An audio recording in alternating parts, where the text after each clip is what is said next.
J です。2024年6月、羽田から金沢へ向かいます。この動画では金沢能登に滞在した2泊3日をご紹介。金沢のミシュラン店やホタルの夜、近江町市場の食べ歩き、気持ちいい能登ドライブや震災後も変わらず美味しい岩牡蠣、富山県にも少し立ち寄りました。それでは金沢能登の旅始まります。金沢に行くには新幹線という手もあるのですが、今回は小松空港へ飛行機で向かいます。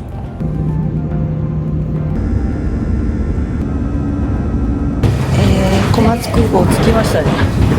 あっという間です。あんまり寝る時間もないっていうか。ここで京都でもご一緒した友人 M と合流。レンタカーを借りて金沢へ向かいます。お時間がかかる場合がありますっていうので一応ご案内しております。これが今回の車です。お天気が良くて最高ですね。小松空港から金沢市内までは車で1時間以上。その合間に M さんおすすめのパーキングエリアがあるそうなので行ってみます。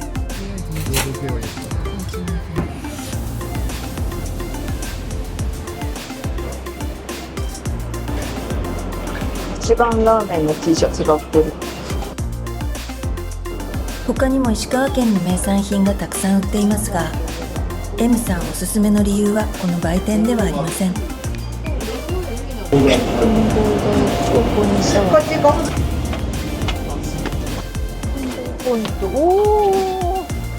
ー、うわすごい、これは素晴らしいね。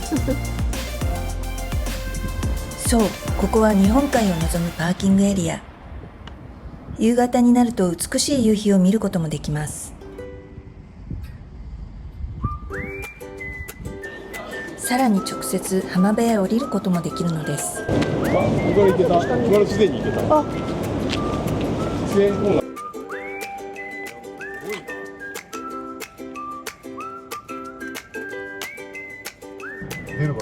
さて、そろそろ出発。これから大好きなレストランに向かいます。これぐらい晴れたよね。目的地は金沢市の岩出町。小松空港からは車で30分ちょっと。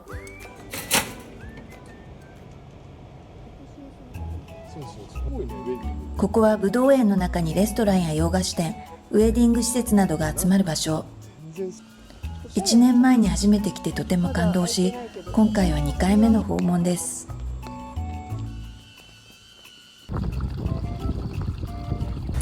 不安定です。落ちたら自己責任で行けって言ってる。手作りの。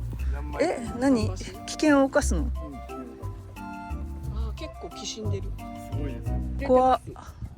これ絶対行きたくない。絶対無理。ここはラッシェットと名付けられた丸い畑。ちょっとこのトイドローンだと映しきれないのですが、全体像はこんな感じ。ここで育てられた野菜や果物は今からいただくお料理にたくさん使われています。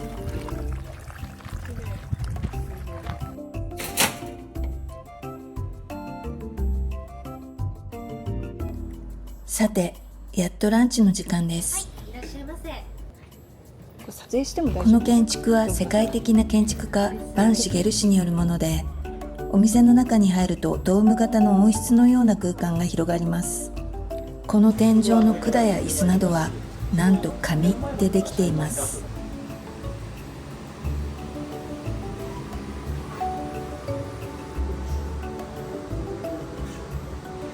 野菜をテーマにしたレストランになっておりますので、今日で大体30種類ぐらいの野菜が出てきますが、今日出てくるお野菜のエッセンスを冷たいコンソメにしてまず今日はご用意いたしましたね。こちらをまず召し上がっていただいて、今日ね、何の野菜が出てくるかなというのをちょっと頭の中でイメージしたね。根菜の味がする。根菜の味がする。ごぼうっぽいね。本格的な蒸留機を備えており、ドリンクを作ったりしています。ご用意しておりますけれども、いろんなね、ハーブなんかを蒸留機で蒸留して、もちろんお料理に使ったり、あとデザート。S はここのノンアルペアリングが大好き。いろんなところで、ね、やっぱりノンアル飲むんですけど、こちらが優勝だと思う。そうですか、ありがとうございます。私と M はアルコールペアリングを注文。こちらは森岡清子さんという作家さんの器。そしてこちらはお店の内装に合わせて作った紙の器です。上がりますね。あ、すごい。 3種類のおつまみでございます。あ、素敵だ1種類ずつね。こちらの茶色い料理はトルコ料理などで出るドルマというもの。ぶどうの葉っぱを塩漬けにしたもので、米やさくらんぼを包み蒸し上げています。餃子ニンニクと鴨をパイ包みしたエンパナーダというメキシコ料理。ウニをシュー生地に詰めたものとアスパラソバージュ。このタルト生地に入っているのは加賀のキュウリとサバのマリネ。こちらの畑で採れた5種類のぶどうをブレンドしたワイン。素敵なお皿が来ましたが、こちらはソースです。主役はこっちのプランター。外の丸い畑をプランターに模して収穫体験ができるというお料理です。土みたいに見える茶色い部分はおからでできていて食べられるものです。埋まっているのはほうれん草、からし菜、ケール、小松菜など。でまず収穫を楽しんでください。で収穫していただいたら今度はお皿に少し余白がありますので、飾り付けしていただくとまたお写真映えもいたします。センスが出るやつ。試されてるんだ、私。試されてる。そっか。こちら、ソースは4種。赤は先ほどの蒸留機でバラを蒸留しローズウォーターにしたドレッシング。白はビーツを発酵させてうまみを濃縮してクリーム状にしたソース。緑は自家製のリコッタチーズを使ってハーブとほうれん草をつけたソース。下に敷いてあるのは黒ニンニクをクランブルーにしたもの。試されてる。めっちゃどうしよう。センスを問われますが正解が分かんないんだよ。だからもう偶然性で、私はもうこれでいきます。偶然性っていういい言い方した。偶然性でできた一皿。こんな時間も楽しいですね。米粉と麹のパンのほか、自家製の天然酵母のパン。料理に合わせて出てくるそうです。シチリアのジビッポというワイン。わら焼きにしたヒラマサにカウチパンカンのジュレを乗せたもの。ソースにもカウチパンカンが入っており、酸味があります。金沢のワイナリーバンドラボッチのシャルドネ。穴子の白焼きにリンゴの香りを合わせた料理。ソースはエンドウ豆、そら豆、スナップエンドウなど豆を合わせたもの。春来てみたいね。確かに違う。あとはもう本当にブドウがっつりのところで、ぶどう秋ね。石川県の野口直彦研究所のお酒。いろんなトマトを違う調理法で調理した料理。だしのコンフィ、オイルのコンフィ、サルサ、銀だらの炭焼きが添えてあります。今年はやっぱり震災もありましたので、あの影響はまだまだそっか残ってますね。能登の方に行けば行こうとやっぱり被害まだまだね、現状変わらないようなところもたくさんあるので、甘みのあるプチトマト、下にはルバーブのピクルスなどが敷いてあります。実験。ここでソムリエの福島氏登場。あと日本茶をちょっと乗せて、カーペットのトイレのレンジを作ってます。そうね、国産のベルガモットソープですね。こちらを入れしてちょっと。わー、科学だ。めっちゃカクテルですよ、これ。ねえ、アルコール入ってるかどうか関係ないんで。関係ないんですよ。なんか理想郷みたいな。理想郷みたいな。そうだよね。アルコールいらなくて、でもこういう世界が好きなんだもんね。テイスト。この福島市は石川県では有名なソムリエらしく、そのおかげでこのお店のドリンクは異様に充実しています。先ほども出てきたバンドラボッチのオレンジワイン。来ちゃうとバナがたくさんいろいろハーブとかあるので、まずそれをちょっといろいろ試しているうちにちょっとやりすぎ楽しんでもらえてよかったです。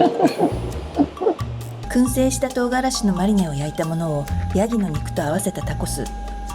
下のトルティーヤは紫色のトウモロコシで作ったもの。ここのシェフはメキシコの方なので、こういうお料理がちょいちょい出てきます。生地の存在感が強いので、ヤギの臭みが全く気にならなかったです。日本でいう手巻き寿司みたいな感じで食べられるとおっしゃってましたね。そうですね。うちの畑は今本当に100種類ぐらいの野菜作ってまして、シェフ結構リクエストを言うんですから、メキシコの独特なお野菜なんかも作り始めました。そういうのもある。福井県から取り寄せた越前打ちのナイフ、これから出るステーキ用です。能登のワイナリーの山ソービニョン、山ぶどうとカベルネソービニョンを掛け合わせた品種だそうです。鹿肉とアスパラのお料理、ワインを作った後のぶどうの搾りかすで作った甘酸っぱいソースとレモンタイムが添えてあります。例のナイフでいただきます。こんなに切れる。このお箸とハーブティーをお土産にいただきました。畑で採れたバラやレモンタイムなどが入ったハーブティー、贅沢ですね。デザートは黒トリュフのクレームブリュレ、そしてこちらは金沢のアレンビック王の蒸留所のジンを使った飲み物。この金沢のクラフトジンですね。この氷の発想って氷はなんかお花がたくさんあるんでちょっと閉じ込めて。いや、うめえ。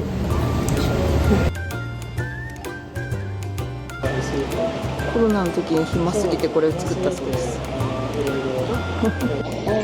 朝来てお予約ないので何しようかなってなっちゃうんですけど、そしたらお花もいっぱいあるので収穫してハーブティーをしたり遊んでたんですよね。これ丸い遊んでた。発想は素晴らしい。素晴らしい。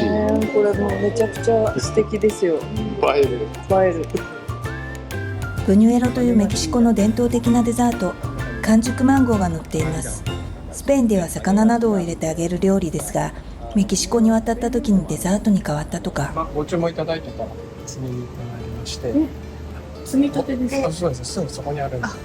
田舎なんで頑張らないと。田舎は頑張らないと。レモンタイムとフレッシュの積み立てのマロンとベルベーヌとアロマティカス4種類。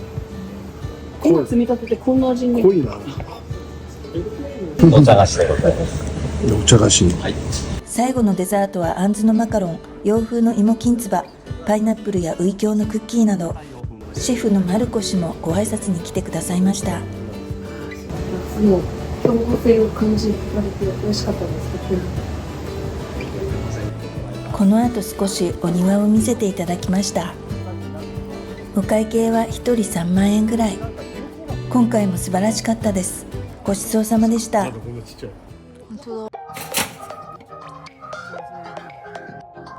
さて、これから金沢市中心部へ。ホテルは金沢市片町にあるこちら。オモは星野リゾートのシティホテルブランド。数字が上がるほどグレードが上がるシステムで、5はちょっといいブティックホテル。特にこの金沢片町のオモ5はすごく都心にあって便利なのです。パジャマやアメニティは部屋にないので、こちらから選んで持っていきます。そしてお部屋はこちら。いい部屋ですね、とても。ね、星野リゾートっぽい小上がりの感じで。テレビ大きいのがあって、で、ちゃんとソファーもある。トイレ、個室。で、しかも自動で開きます。ああ、スーツケース入れる、ちょうど。ね、いいね。いい。靴脱いでる。あ、靴脱ぐのここ。ここです。靴を脱ぐらしい。京都と一緒でした。確かに。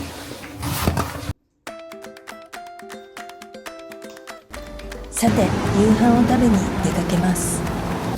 で、トネルの後などで少し軽めにおでんなど。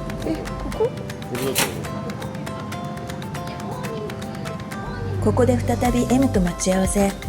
ここは1957年に創業した老舗の割烹。金沢名物、だしの染み渡るおでんが食べられます。大きな車麩や赤巻き、加賀野菜などが乗っていて、ペロリと食べてしまう美味しさです。お昼がボリューミーだったので、そんなに食べられないよと言っていたのですが、結局追加しました。さらにアジフライも追加。味塩ってとこがすげえ。いや、うまっ。お会計は1人3000円ぐらい。ごちそうさまでした。やったらすごいいい。この後は金沢城まで10分ほど散歩しました。ほら、あれ石川門。石川門です。加賀百万石前田家の居城だった金沢城。石川門は重要文化財に指定されています。ここでホタルが見られるというので来てみました。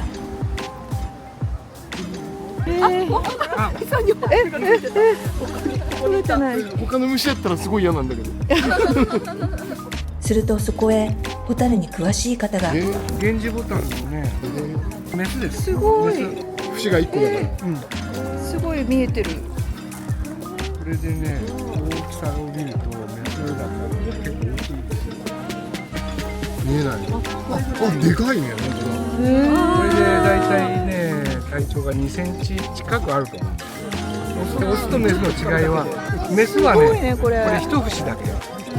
で、こう2個こういう風にあるってこと。お尻の先も光るのがオスなの。わあ、すごい。これはこれから交尾して卵を産むんですけど、こ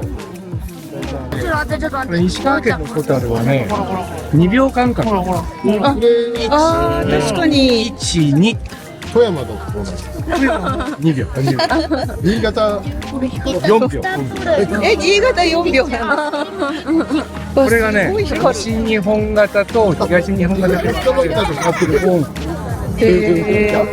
すごいいい話聞けた。じーっとしてるのはメスで、上で飛んでるのはほとんどがオスなんです。飛んできた。上からオスが可愛い子いないかなーっつって、そう。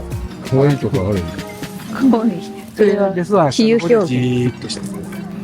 この距離ですごい光ってる。やっぱあれだね。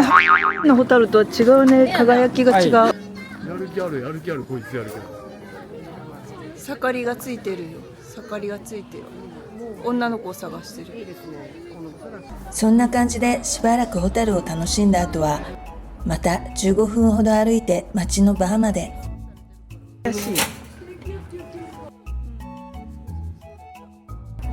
ここは1969年創業の老舗バー。オーセンティックな店内にはたくさんのお酒とウイスキー樽がさまざまな小説やエッセイなどに登場しており、特に作家の山口ひとみ氏は金沢に来ると必ず立ち寄るお気に入りのバーだそうです。シャードベックをロックでお願いします。水一滴入ってもダメ。ダメ。じゃあストレート。じゃあストレート。それだけ。あんまり癖がないんだけどコクがある。全部そのこういう工業繊維と違うから、ここ以上のすべてを満たしたものです。本当のウイスキーです。少しずつ、一口二口と味も香りも変わってきますので。ありがとうございます。これはなんていうやつですか。これグレングラスというハイランド中。ありがとうございます。お待たせしました。レモン去年は初めコロッと変わったやろ。ですね。ドーンってきますけど、間違えること絶対ないと思います。すごい美味しいです。まろやかで。徐々に美味しくなってきたやろ。でも美味しいですね。いや、一口目も美味しかったですけど。いい男ついてやったよ。ウイスキーが本当に好きでいろいろ語りたいマスターのようです。お会計は1人6500円。ごちそうさまでした。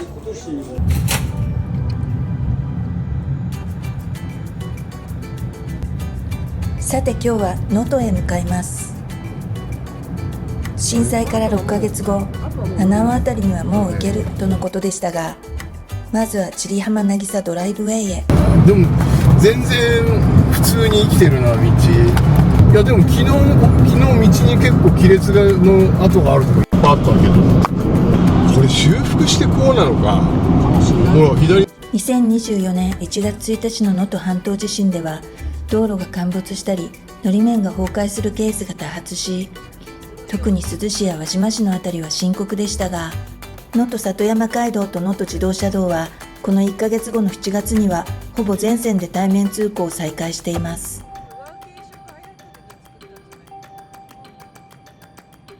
わー素敵。よかった。日が当たってるからね。綺麗。綺麗。日本海と遠いな。ねえ。だね。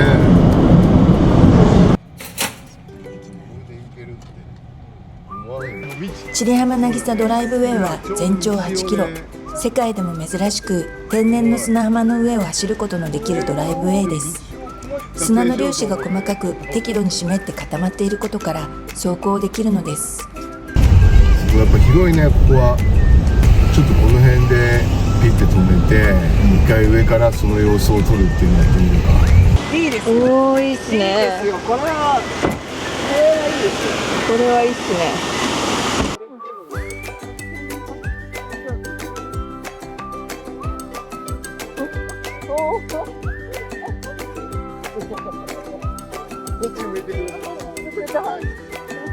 震災で変わってしまった風景もたくさんあると思いますが、ここは変わらず気持ちのいい場所でほっとしました。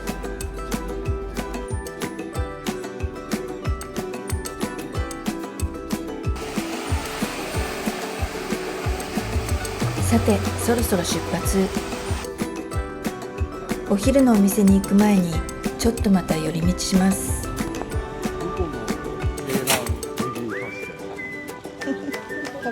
実はここにはお目当ての品物がありました。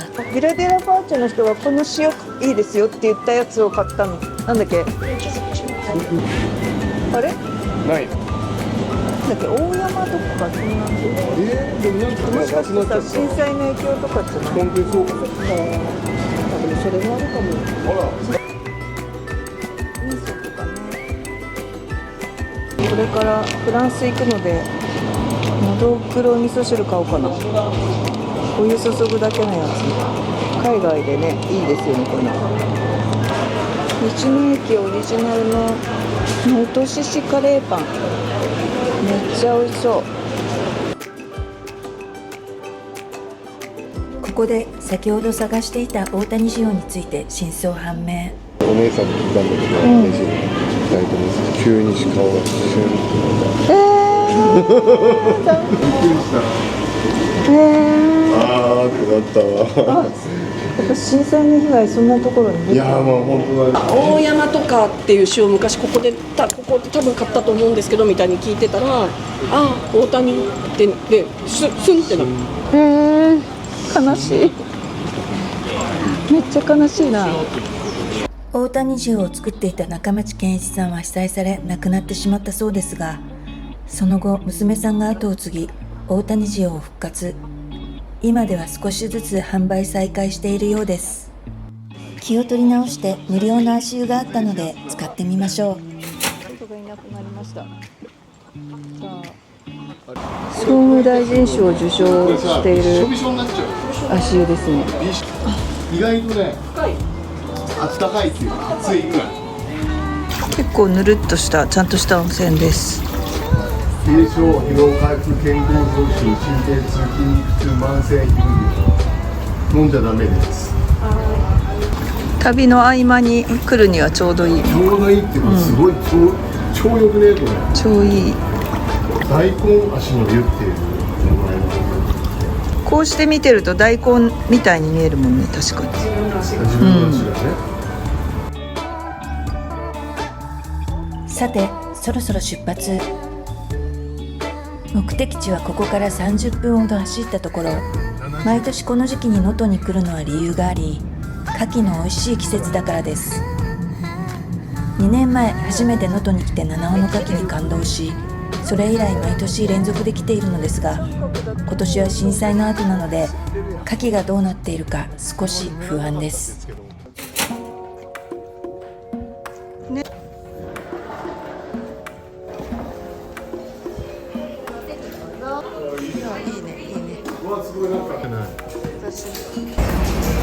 岩牡蠣は多分1人1個で、焼き牡蠣10個とりあえず頼む。カキフライも食ってみたかったよね。震災後に残ったお酒です。よかったね。また来れたね。また来れた。よかった。一瞬できた。こちらは焼き牡蠣用の牡蠣。ひっくり返さず4、5分焼いていただきますと、この殻の表面が白く乾いてナイフするので、必ず焼いてください。左手に軍手、右手にナイフ。焼けるのを待ってる間に岩牡蠣が来ました。岩牡蠣の値段はその日によって違うのですが、安い。800円でしょ。 1500円とかあったもんね。これがある。ある。こちらはカキフライ。とにかく何でも美味しいのです。筑陽オイスターという能登のお酒、牡蠣の殻を水田の土作りに活用しているそうです。牡蠣がめっちゃクリーミーなんだよね。海のミルクと言われる牡蠣ですが、本当にこちらの岩牡蠣はとてもクリーミー。美味しい。やっぱ美味しいわ。このまま食べたの？あれも。なるほど。お、天才。全然うめえ。焼き牡蠣10個お願いします。カキフライもいい感じにレア感が残ってて美味しい。岩牡蠣のタレを残して焼き牡蠣につけると美味しいっていう奥さんの知恵が。岩牡蠣をもう一つ追加しました。今回は大きめのものをして1500円です。これはでかい。1500円の実力。牡蠣って食べ疲れてくると磯っていうか嫌な感じが来ちゃうから、私あんまりたくさん食べないんですけど、それが全然ない。そうだよね。クリーミーさしかないもんね。全然震災に負けてないこれは。頑張ってくれてありがとう。さっきのもすごい美味しかったけど、大きいとやっぱり美味しい。震災の影響もあまり感じないぐらい美味しい牡蠣を堪能しました。お会計は1人6000円ぐらい。ごちそうさまでした。ここからどこに行くの？天原市海。天原市海。この後は富山の方へ。こんな感じで天原市海岸というところを目指します。途中県境のパーキングエリアへ。トイレしかない今。本当だ。本当にトイレしかなかった。あとソフトクリームがある。やって石川、富山、石川、富山、石川、富山、石川。2県制覇。県制覇。石川県と富山県の狭間がこれ。そこから車に乗った途端寝落ちしてしまい、起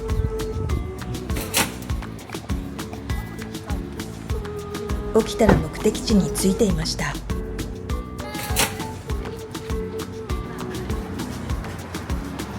天原市。世界で一番美しい海って書いて、美しい海岸って書いて。それは言い過ぎなのでは。展望台ですよ。まあでも曇ってるけど綺麗ではあるね。天原市海岸は源義経が奥州下りの際ににわか雨に降られ、雨が晴れることを待った場所と言われています。視界が広く開けていて確かに絶景ですね。富山で1位ぐらいで一生懸命よかった。そうだね。日本海で一番とかといろいろ話していたのですが、答えが分かりました。最も美しい湾自体が38湾ある。どうやら世界で最も美しい湾クラブという世界的な NGO に加盟していることが判明しました。 The most beautiful bays。中にはこの絶景を見ながらお茶を飲めるカフェがあったり、高岡のクラフト作品や地酒、メーカー、雑貨などが買えるショップがあります。藤子 F 不二雄先生の故郷だということで、ドラえもんグッズも充実。天原市海岸は岩礁と白い砂浜、青礁が続く景勝地。この日はちょっと曇っていて見えづらいですが、海越しに見える3000メートル級の立山連峰と女岩は世界でも類を見ない美しさで、遠浅なので夏は絶好の海水浴場にも。日本の渚100選、白砂青礁100選、日本の海水浴場88選にも選ばれています。なんか洞窟的な。これが義経一行が雨宿りをしたという岩。酔っ払ってんで通れません。岩の上には義経社が祀られています。そろそろ金沢に戻ります。でも誰も人いない。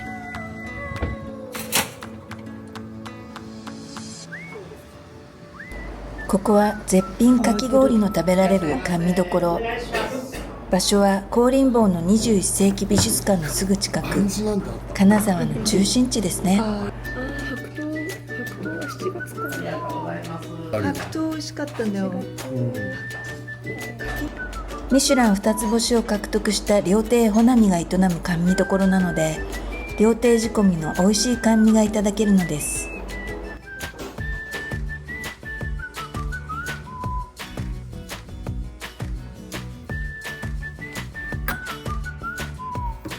美味しい。小豆が出てきた。小豆。うまっ。あ、そうかもそうか。あ、そうだそうだ。さて、この日の夕食は金沢屈指の有名寿司店に伺いましたが、残念ながら動画撮影禁止でした。七尾の鳥貝、アワビ、毛ガニ、紫ウニなど素晴らしいつまみや握りの数々。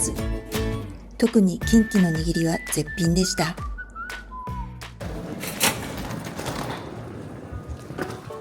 はい、今日は最終日なんですけど、近江町市場に行ってみようと思います。ここだよね。これがメインだね。はい、メイン入り口、近江町市場の、多分ここがメインの入り口いっぱいあるんですけど、着きました。覗いた感じは金沢市の中心部にある近江町市場は、食品や生活雑貨の小売店や飲食店など約180軒が商店街を形成しています。江戸時代の享保6年に始まり、金沢を城下町としていた加賀藩の御前所でした。これ岩牡蠣1000円サイズ。いいね。1200円。あ、生ウニもある。あ、1500円サイズか。いいね。1000円の牡蠣2つと800円のウニを1つ注文しました。こっちではカニ割ってますね。石川県産のめっちゃでっかいカニですね。ポン酢レモンちょっとずつかけても美味しい。ウニは最初何にもつけなくて、後でお醤油がいいと思います。これでかいよね、意外とでかい。これも意外とでかい。まあ昨日のね、ほどじゃないけどね、やっぱり。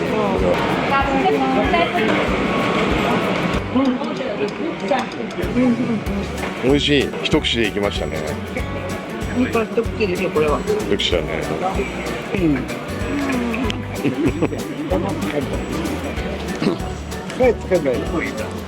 何つってんのか。なんかわかんない。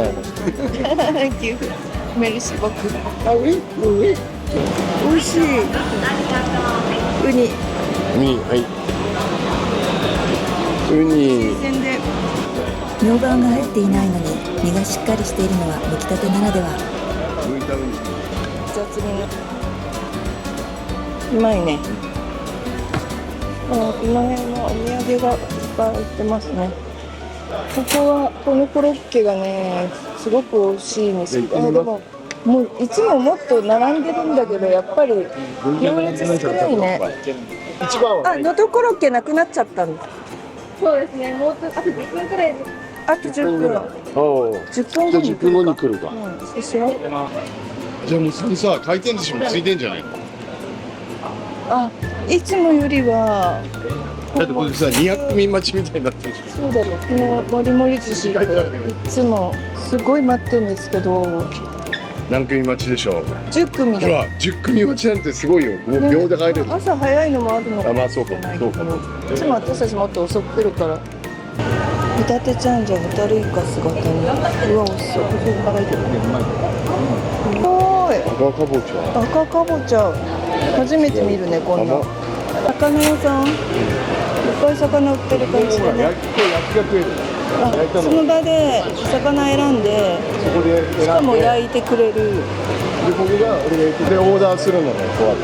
ああ、ここで買うのか。ここでいろんなエビとかアワビとかをマグロとかを買って焼いてもらって食べると。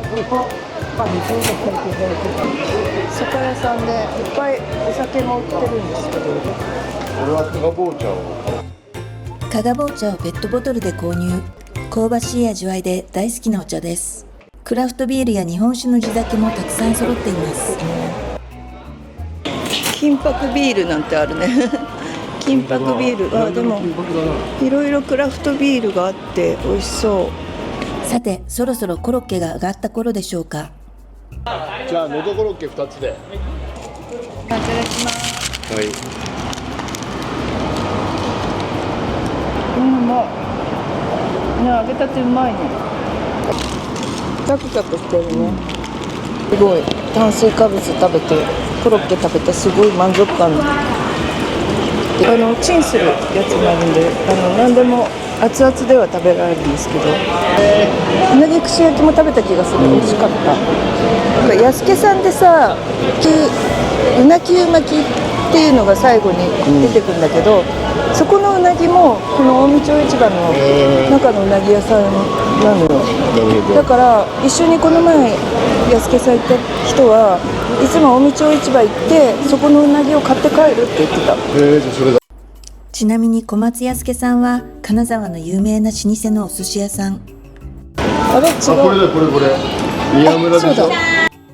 そしてこれがその安家さんに卸しているうなぎ屋さん。閉まっていましたが、あ、コーヒー香りするって思ったら、わ、素敵。おしゃれコーヒー屋さんができてますね。これもなかったよね。なかった。浜焼きを食べようと思っていましたが、ここの棒寿司に吸い寄せられ、店内でのどぐろの棒寿司をいただくことにしました。美味しそうな棒寿司ですね。のどぐろといえば金沢、金沢といえばのどぐろ。しかも棒寿司に目がない私。美味しい。のどぐろの油もちゃんと乗ってて、塩味もちょうどいい。これは食べたかったやつ。よかった。後から油がくる。美味しい。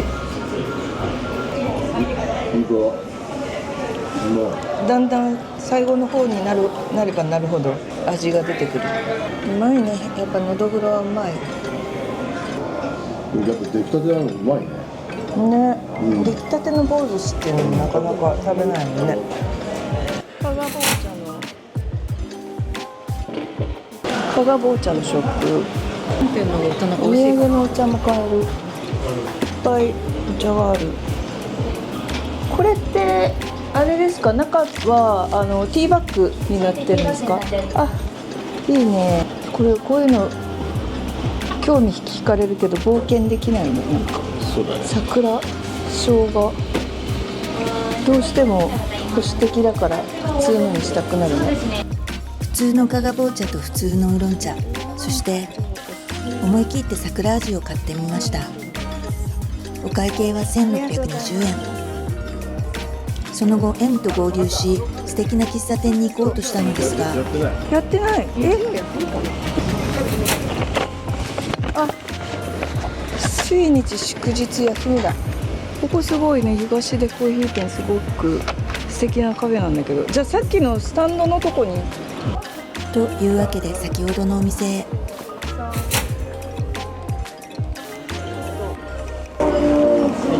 こんにちは。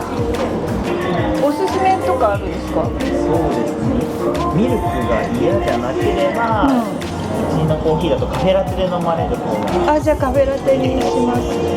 カフェラテ。カフェラテ1杯600円です。あ、ここ新しいですよね。1年前ぐらいから。1年前。はい。スイーツも美味しそう。ここ来てない。こちらから来られたの。あ、東京から。すごい素敵です。素敵。とてもまろやかでコクのあるカフェラテでした。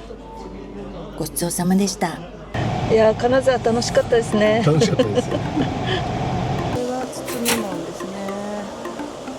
本当は金沢の伝統包みをモチーフにした包みもすごいアーティスティックなこの屋根は傘を表現していて、金沢は雨や雪が多いからお客様に傘を差し出すっていうおもてなしの心を表しているそうです。